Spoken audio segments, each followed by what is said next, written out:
Hey guys, I'm back again with another comic haul. I just actually posted one last night. Was pretty busy. Went to Fallcon, and that was just today. A few hours ago I got home. And yeah, I thought I'd do a comic haul. There's a few things from Half Price Books in here. One thing from Source. I didn't pick up my poll, which I could have, but I only picked up one thing because I was trying to save some money, but we were going to stop at Source because it was only a couple blocks away. So I thought I'd add a new book to my pull list, which I'll get to in a minute. And, okay, so let's get on to it. First off, my quarter books, as always. I always get a few of these. Star Hunters, it's a DC 35-cent book. I thought for a quarter might as well. It's an older book, so at a quarter, nothing too special, but kind of neat. Next off, Justice Society #1. Awesome to see like an old or any Justice Society book, but at a quarter I thought I'd pick it up, especially since it was issue 1 of the series. Very cool. Moving on, we have Blackest Night 0. This was a free comic book day book quite a while back in 09, I believe 09, yep. And I got this whole run as it came out, and I have had this digitally forever, and I've always wanted this book, but every time I've just never been able to find it in the wild, not even at like Half Price Books or anything, which generally I can find free comic book day books pretty easily, but at the convention, and this is my first convention book, I found it in a bin for 75 cents, which, I mean, for a free comic book day book, I would have preferred 50 cents or 25 cents, but I mean, this is something I've been looking for forever, so I'm good with it. Also, it's an awesome cover. Probably actually going to read that tonight, even though I've read it 100 times before. Next off, from Half Price Books, $2 for Lando #1. I've wanted I've got all the new Star Wars books, except I didn't get #1 for the lead up to Force Awakens, which I was thinking about doing today, but for some reason I didn't. Now I kind of regret it in hindsight. But I have the Princess Leia #1, Darth Vader #1, Star Wars, so I thought I'd pick up Lando. Cooler character. This book was one of the first print Star Wars that are everywhere. I figured it'd be more popular than it is, but I don't know. There were a few of them at the convention for a few bucks too, but I picked that up a few days ago and actually got it cheaper than most convention prices. Next off, my only new book, Batman Eternal, Batman and Robin Eternal #1. Weekly series coming out. I've been collecting Batman and Robin since day one, and this is actually more interesting. Like, it doesn't have much to do with, and I'm a huge Robin fan, obviously, if you've seen my past videos, but it doesn't really have to do with Damian, because Damian's doing his own thing, which is awesome. Has a lot to do with Dick Grayson and Bluebird, or what's her name? I can't remember. Whatever. She was more important in Batman Eternal. But this is like a sequel to Batman Eternal with Dick Grayson, Tim Drake as prominent stars. So that's going to be awesome. And I love this first Tony Daniel cover. So I canceled my Red Hood and Arsenal subscription because I hate that book. And I replaced it with that, which should give me my Robin fix plenty fine over that. Next up, for $2 at Half Price Books, I picked up the Essentials Spider-Man Volume 4. This is one of the early volumes of the Essentials. I think this is even before DC started making their own, but $15, or $15 was the cover price. I got it actually for $2. When is this from? 2000, so it's an older book. The reason it's so cheap is mostly because these pages in the middle, it's literally like 3 pages that are just messed up. Everything else is fine, in decent condition. It has some tape on it. I don't know if it was a library copy or someone just used it a lot, but for $2, this is 20 issues, 69 to 89, plus Amazing Spider-Man Annual 4 and 5. So that's like a lot for $2. So crazy good deal on this. Plus I love these early Amazing Spider-Man books, so I had to have it at that price. Very cool. Moving on to some more convention books. I'm going to have one or two more half-price books in here, but most of these are convention books. First off, Spectacular Spider-Man. I was going along with my buddy who actually is fairly new to collecting comics, started in the last couple weeks, and he was digging through the 50-cent bins, and we found a bunch of Spider-Man books in one, and I only picked up a couple, but literally two, but I thought this one was cool. Spectacular Spider-Man 200. I just love the cover, the Green Goblin cover with all the webs and the shiny. Like, it's kind of that cliched 90s looking reflective color, but cool nonetheless. I also got a Dracula shirt, but I'm wearing it, so I'm not going to show that. Yeah. Anyhow, Spider-Man number 13. Todd McFarlane cover. This is one I've always wanted.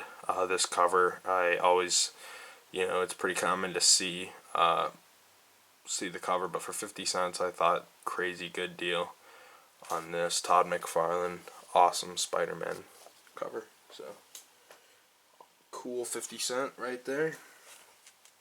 Next off is a half-price book for $1. I picked up Adventure Comics 450.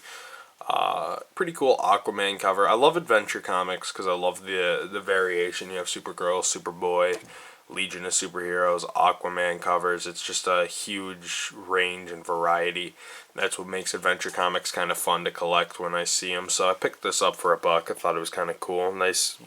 Also, Weather Wizard versus Aquaman is kind of a weird pairing. So I thought that was cool as well. Adventure Comics where Aquaman fights Weather Wizard. So, interesting. Next up is Wonder Woman, number 299. I want to bulk up my Wonder Woman collection, and this was a step in that direction, with this Nazi dude shooting a Nazi rocket at her. From what I read online, this actually takes place in Earth 2, which is kind of cool, and it's meant to tie in with the TV show. So, pretty cool looking book, though. Love the cover, just something bizarre but badass at the same time. So there you go. Next off, for $2 from Half Price Books, Where Creatures Roam, number 2. Awesome monster cover. Like I said, I'll pick up a monster book if I can find it for a good deal. Not necessarily going to pay as much as a superhero book necessarily, depending, I guess, but generally not. But for $2, I thought this was awesome, and it was an issue number 2, so it was a no-brainer. 15-cent cover. Very, very cool horror creature anthology book. Next up, Captain Marvel number 19. Like getting these Captain Marvel books. I think they have some cool covers. I really like the coloring on it, on these covers. So pretty cool looking one. Captain Marvel running through a maze, getting chased by a rat. So I don't know. Number 19, and I think this is his last issue before the book took a break for a while, if I read correctly. Pretty cool. This actually kind of reminds me of like an early Fantastic Four cover too. Not like this stuff, but like this guy and like the city. I don't know. Pretty cool.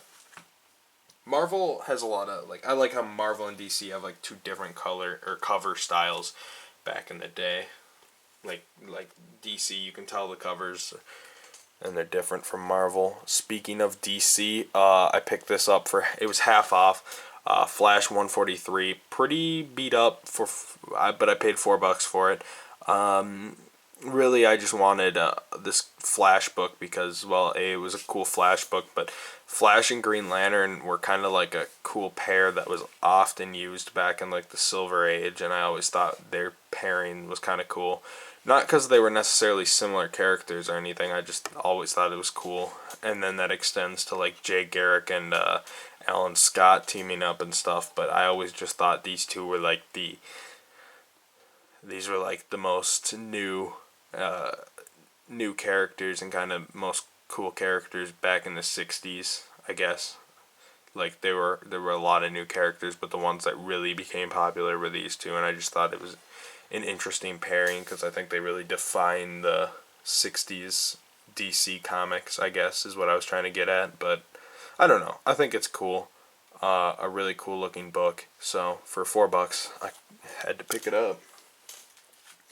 and that booth will show up a few more times. From a different booth that was also doing half offs, I got Phantom Strange 23 for $1. Good condition on this. Beginning in this issue, Frankenstein, so interesting. It's almost Halloween, so I thought I'd pick up a horror-based book, or not really horror, like a horror supernatural superhero book. Great cover on this, just awesome. Another dollar book was Phantom Stranger number 29. A couple months later, I thought this little wax man or whatever it's supposed to be was just such a cool concept and just such an awesome cover that I definitely wanted to pick it up. And yeah, the Spawn of Frankenstein also in this issue, so a lot of Frankenstein based stuff within that book. Going on, actually still somewhat horror based, Brave and the Bold number 98, Phantom Stranger and Batman.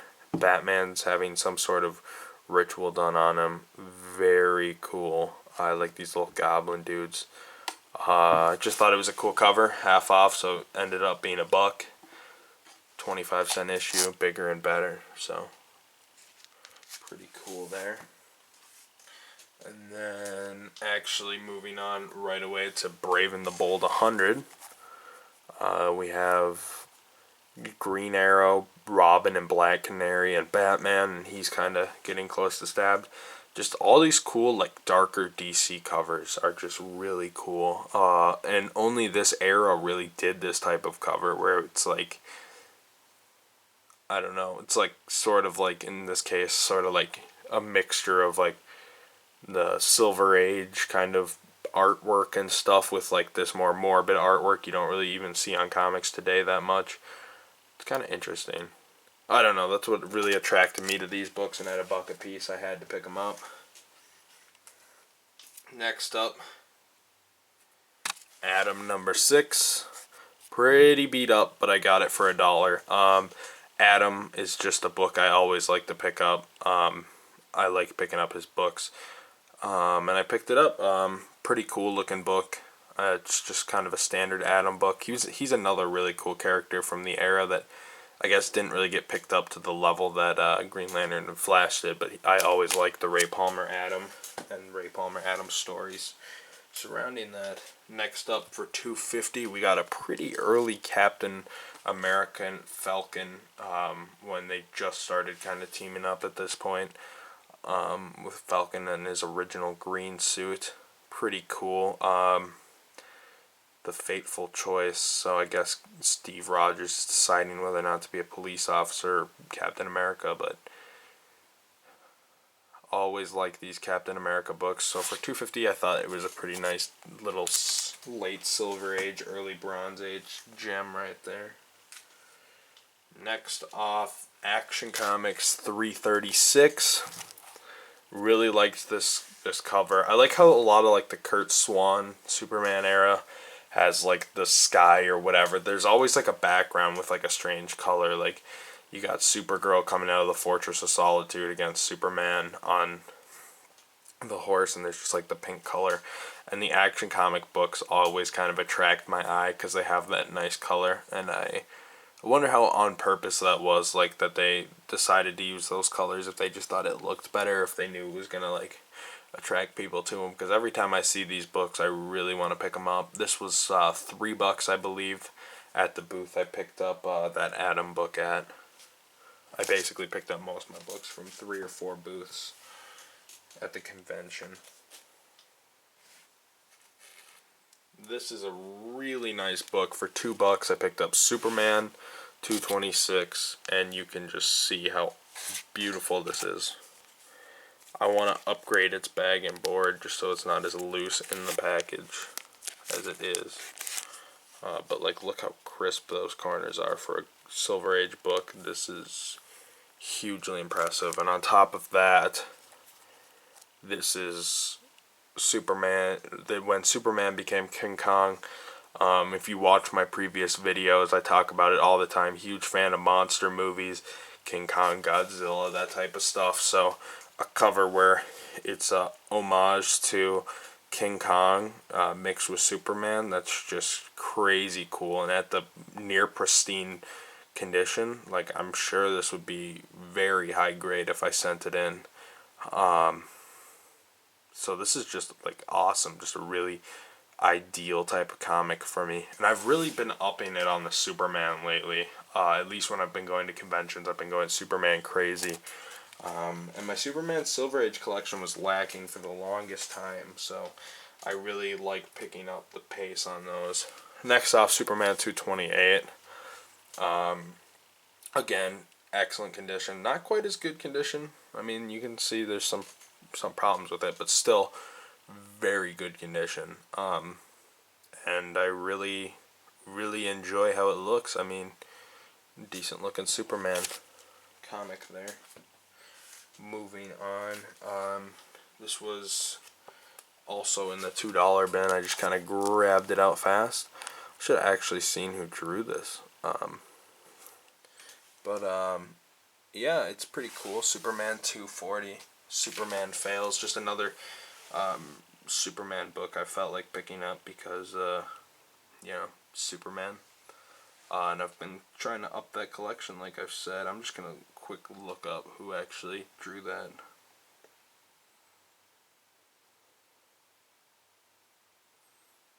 Sorry about that, guys. I'll just keep going and then I'll tell you when I find out. Alright, next up, Superman 311, 30-cent issue. Another great book. A lot of these Superman books have like the yellow background. I noticed, like the 70s and 80s Superman books, which is kind of cool. But here, I got it open. Kurt Swan, Neil Adams did the cover. Kurt Swan did the inside. That's kind of what I figured was the case. That's cool. I always like getting a Neil Adams book. But 311, like I said, just kind of another cool issue. $2.50 at Half Price Books. Kind of a strange price for Half Price Books. Normally they round it out, but yeah. Oops. And my final Superman book, Superman 320 from Half Price Books. This cover's crazy cool. Solomon Grundy being hung off the top of that gondola. Just the detail on the city, though, is impressive. Just the amount of time this cover must have taken. I mean, they have several people on it. Superman, Solomon Grundy, and then just all the background detail. It's just crazy good looking. This is one of my favorite covers of the week. Didn't pick that up at the convention, but cool. And like I said, love bulking up my Superman collection. Another collection I actually had a decent amount of that I'm really bulking up lately. World's Finest. So World's Finest 134. This is the oldest one I got. Special Green Arrow Adventure. I'm a huge fan of the early Silver Age Green Arrow. He's one of my favorite Silver Age heroes to read about. And of course, I've mentioned this story about 100 times, but the first comic I actually read is I bought the graphic novel for Showcase Presents Green Arrow. I guess it wasn't the first comic I read. I should say the first comic I bought that really got me into comics. I read like some Spider-Man comics that came out around the movie, the 1, 2, and 3. Target had like these Spider-Man adventures, but in all honesty, until I read Showcase Presents Green Arrow, I wasn't a huge comic fan. That was like 2008 now, so it's been a while. But yeah, so that was really awesome. That's what got me into comics, and now I'm still reading them to this day. And those Showcase Presents issues were reprinted off of World's Finest, the World's Finest issues. So a lot of these Green Arrows, or a big reason I started collecting World's Finest was actually to get those Green Arrow stories, and now I just collect them a lot more. This one was these were all $2. These World's Finest, 136. A very cool cover. Superman and Robin are demasking Batman or something. Next up, we got 137. Superman doing some more evil shit on this cover too.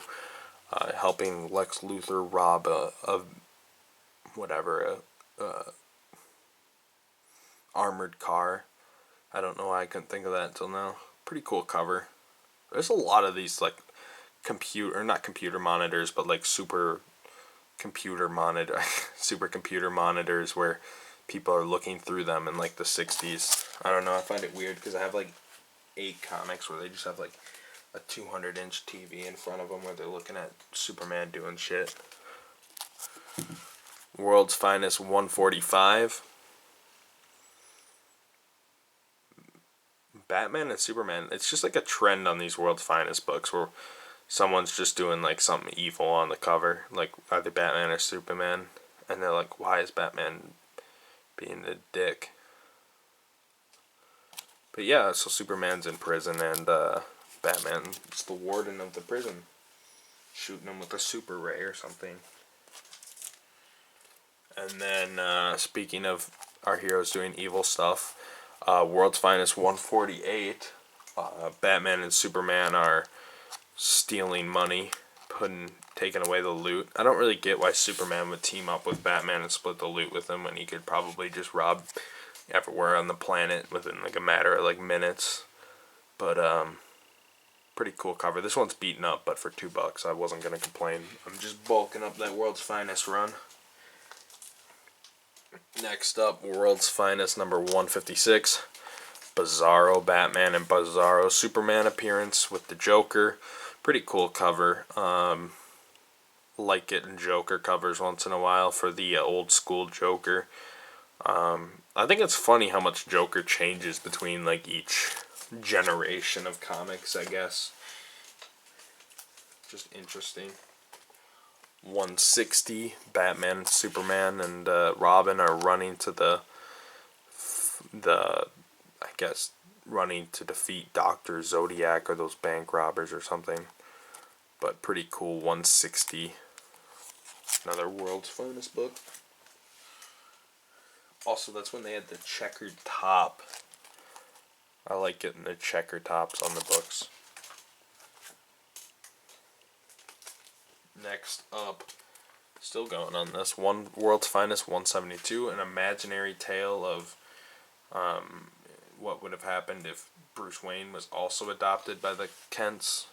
So that's actually an interesting concept, I guess. Just a little imaginary tale within the realm of World's Finest, which happens pretty often in World's Finest. Next up, World's Finest 175 with a bald dude, bald evil Superman, and a few other bald evil Supermans, and purple suited evil Batman. Superman Revenge Squad and the Batman Revenge Squad. Pretty cool. Kind of reminds me of Midnight Raid of the Robin Gang, which I found again today for $2, but I didn't pick up, even though it's like one of my favorite early Batman books, or 60s Batman books. Alright, well, the next few books, this is where my books get pretty cool. I have some things kind of out of order, but basically, first off, this is like really the icing on the cake. This is my coolest story, or my coolest book I got, but I didn't want to end it anticlimactically because I got a couple other Green Lantern books I want to show you guys afterwards. But first off, Green Lantern Green Arrow number 85, Neil Adams, Dennis O'Neil. This is actually the book where DC tackles drugs, and Speedy basically starts doing drugs. I got this for half off, so it was only $6, which is outrageously great because I've been on this book multiple times and I keep getting outbid in the last second. Obviously, you can see that this thing has a terrible fold right there. The spine is there, the book is there, so that's going to need some correcting, and there's flaking off the side. But to be honest, this is a book I would have grabbed coverless or anything. I've been dying to get my hands on this book. For $6, I was glad to do it. Actually, when I was picking out the books, I grabbed the book, and the guy right next to me was like looking for that forever. So he started, he was jealous about it. He asked me if I picked it up later because he didn't know if I picked it up, and I did. But I don't know. This was just a book I've been looking for forever. So I was about 2 seconds away from not getting it. So feel bad for the other guy, but this was not a book I was about to pass up on. I've wanted it forever. This is one of like the coolest covers in my opinion. When I got a print from Neil Adams, I actually got this print. Check out my Wizard haul from 2013. Wait, no. Wizard 2014. Yeah, because it's 2015 right now. So it would have been Wizard 2014. Check out my Wizard 2014 haul where I actually got this in print and got it signed by him. I hope to meet Neil Adams again at some point, so I can get him to sign this. And yeah, but that was ultra cool. That's a book I've been looking for forever, and I actually got a few books I've been looking for forever, so we'll go on to those. Next off, Green Lantern, Green Arrow, number 90. I picked this up for 50 cents. I may have this one, but I figured I might have an upgrade, or I don't remember if I passed on it or what, so for 50 cents I thought I'd pick it up, whatever. And then number 96. You could see the Superman movie, so this is a later one. And Neil Adams and Denny O'Neil were off the book at this point. Who wrote it? Oh, Denny O'Neil still did the story, actually. It was just Neil Adams was off the book. But still cool, number 96. And 97. Alright. Anyways, these last 3 books are some of the other cool books I've found. Next off, Lois Lane, number 106. This book's just kind of intriguing because it's like such a weird concept that today would probably not go over well at all. But it's always been a book that kind of interested me, so I've always wanted to pick it up. I got this for $8, which is a little more than I would have paid for it, or than I probably should have paid for it, but I don't know. I thought it was I've always wanted this book. Basically, Lois Lane becomes black for a day, and it's just a weird concept, and I've always kind of wanted to read it, so I thought I would pick it up. And yeah, this book goes for a little bit of money. Actually, I think I paid a decent price on it. It's just one I wanted to find in the wild for cheaper. That's the only thing I meant. But maybe I'll find an upgrade one day. Anyhow, for $8, it was just something I saw at the convention and I was kind of anxious to get. I got that actually at the same time I got the Speedy issue. Okay, so at a different booth from that, I picked up this first off. Dell's Frankenstein number 2, The Origin of Frankenstein. Where did I get the... Yeah, it says number 2 in the corner. I don't know if it's actually issue 2 or what. But it's just a bizarre idea making Frankenstein like a superhero. And not just that, but he's like in like the most ridiculous outfit and like in a neon green suit and all that stuff. So it's just kind of a weird concept. Yep, it is number 2 from 1966. I actually got this book for $3. And it's in really decent shape. But it's one of those rare occasions where it's a superhero book by Dell, but it's based on Frankenstein and it makes him a superhero. But I guess that's the magic of public domain. Anyway, the last book, I've been looking for this forever as well. So, Frankenstein I didn't know about until I picked up. But this is actually Captain Marvel number 1. This book is basically the weirdest thing ever. And actually, there's a whole ton of books. They actually also had the another book published by this line, but basically the PDC is the comic company. I think it had a total of 17 books published from it or something like that, if I remember correctly. But basically they used old names that they figured they could legally get away with, but just like use the name anyways. So Captain Marvel, I mean, you know, at the time Marvel had it, I think, had the rights to it. I don't know when DC bought Captain Marvel, but I mean, basically, for sure, PDC did not have the rights to Captain Marvel, so they lost the rights to that pretty quick. But Captain Marvel was basically a superhero who took the Captain Marvel name and he could break his body apart like that. But if you look in the corner, plus a bonus feature with Plastic Man, who's a person that can stretch and is called Plastic Man. So it's kind of interesting to see how it kind of took aspects from 2 Golden Age heroes without, you know, any legal permission and just kind of ran with it. And I think, like, if I read correctly, I think There's maybe a comic book Urban Legends Revealed on it. I think that's where I heard about this book. It's been like a year since I heard about it the first time, but I think there was a comic book Urban Legends Revealed on it where I learned about it, and I think there's even more like copyright things on it. So it's just an interesting book. Not necessarily expensive, so if you run on eBay and pick it up, it's not that hard to get. I just thought it was always kind of an interesting piece how they thought they could get away with using the Captain Marvel name as well as the Plastic Man name, and I don't know. It's just from a small time company. It's actually a pretty thick book though. I don't know. But this was just an interesting piece that I've wanted for a long time, so I thought it was pretty cool.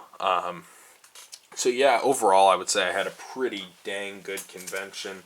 I mean, I got a whole bunch of books I've been looking for a while, some weird ones like Frankenstein. This book was just always something I've been interested in, and of course I would say the real crown jewel of my convention experience, even though this is in poor shape, I have always wanted this book, always been a huge Green Lantern fan, huge Green Arrow fan, and just this book is just one of the most crazy cool books, in my opinion, to have come out of Neil Adams, Denny O'Neil, and I just think it's awesome. Great cover, just an interesting idea, and kind of a ballsy move for the time. So glad I got that book. That's like one of the biggest books that was on my checklist right now. So overall, I would say a hugely successful convention. I spent $20 on admission because I also bought my friend a ticket, but I must have spent $60 or $70 in the convention, which is about half what I spent in SpringCon. I don't think I did as good as I did in SpringCon in the way of bulk, bronze, and Silver Age, because Source had a really good SpringCon booth. And Source's booth was okay this year, but I don't think they wanted to go all out like they did with SpringCon. But I mean, I visited a couple good booths and got a lot of good books, and nothing outrageous. Like, I would definitely have paid more than even $12 for this book, and I got it for $6. And then Lois Lane I got for $8, and that's a book I've wanted for a long time. So yeah, I mean, just a few awesome books, a lot of awesome stuff. Again, thanks for watching, guys. If you went to Fallcon, then share what you got with me. I'm sure we probably went to the same booths because there were a few booths there that were very cool, and you probably found those if you were there. Otherwise, other people who want to post comic calls, please do.